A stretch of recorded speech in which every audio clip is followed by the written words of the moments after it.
It's that time of year to make some predictions as we march towards the 2017 season. And Bucky, we do it a little differently here on Move the Sticks. We have the Move the Sticks Scouting Index. Why don't you explain that real quick? So it's a composite index. We have a bunch of different positions where we talk about, we have a collaboration. We go back and forth, banner, then we rank each of the teams in the division where we say who is best. For example, in quarterbacks, we'll rank those top quarterbacks, shake it out, see who's at the top, who's at the bottom, have a discussion. Low score wins. It's just like golf. So let's start off AFC North. Let's start at the quarterback position, Bucky. And right at the top of the list, we have Ben Roethlisberger, the Pittsburgh Steelers. They're the best in the division at that position. They are the best in the division because when you have Ben Roethlisberger, you have an MVP candidate, a guy who understands how to win the biggest game. He's won 2 Super Bowls, does a great job of getting into his playmakers. He's clutch, he's dependable, he's reliable. He is a guy, whenever he's on the field, he gives them an opportunity to win, and he has the ability to bring his team back from any deficit. You see Andy Dalton second, Joe Flacco a little nicked up right now third, and the Cleveland Browns, maybe Deshaun Kaiser. We'll see. Deshaun Kaiser coming in at fourth. How about that? That might be it. All right, that's how we have the quarterback position. Now we go to the skill position, all the running backs,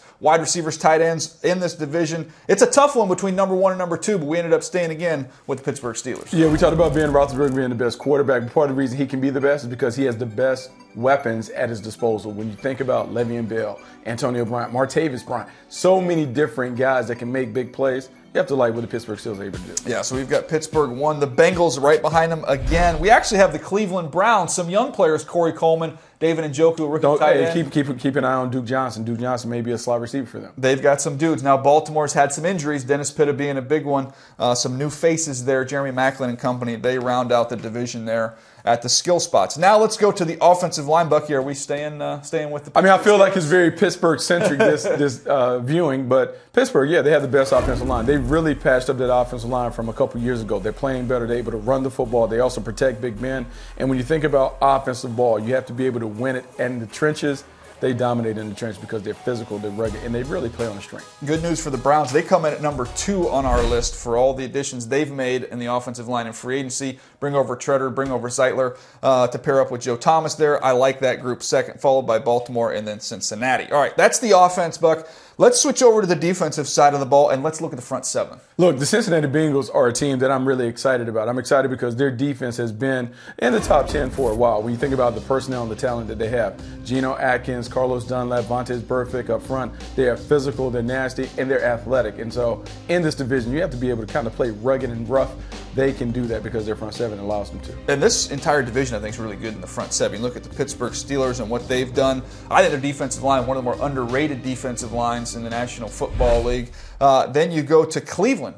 Myles Garrett, what he brings to the mix. He flashed a little bit in the preseason. We saw him kind of come off the edge and do some things. They have some dudes. They have a defense coordinator that are just going to unleash them with some blitzes. So, yeah, this front 7 in Cleveland is much better than many people expect. And I'm going to hear from it from my friends in Baltimore that we have a fourth here. It's still a very good front 7. Terrell Suggs never seems to age there. All right, let's go to the secondary. And if Baltimore's mad at me on the D-line, they'll make up for it. You made up for it because their secondary is ranked at the top. And when you go to their secondary, Eric Weddle and Tony Jefferson should be a nice combination at safety. They have a nice corner in Jimmy Smith. And if they can get their first-round pick, Marlon Humphrey, up to speed, they should have a very, very nice secondary. I like what they can do. It would help if they can get better pass rush up front, make the ball come out. But I like these guys being able to cover. Yeah, they are big, especially if Humphrey can come along on the outside with him and Jimmy Smith, one of the bigger pairs of corners we have in the NFL. Cincinnati has corners for days, a lot of depth there. I like where they are. Pittsburgh, some emerging second-year players. Artie Burns, big fan of his. And what Sean Davis playing safety. They have some They've guys, got guys. A little more zone.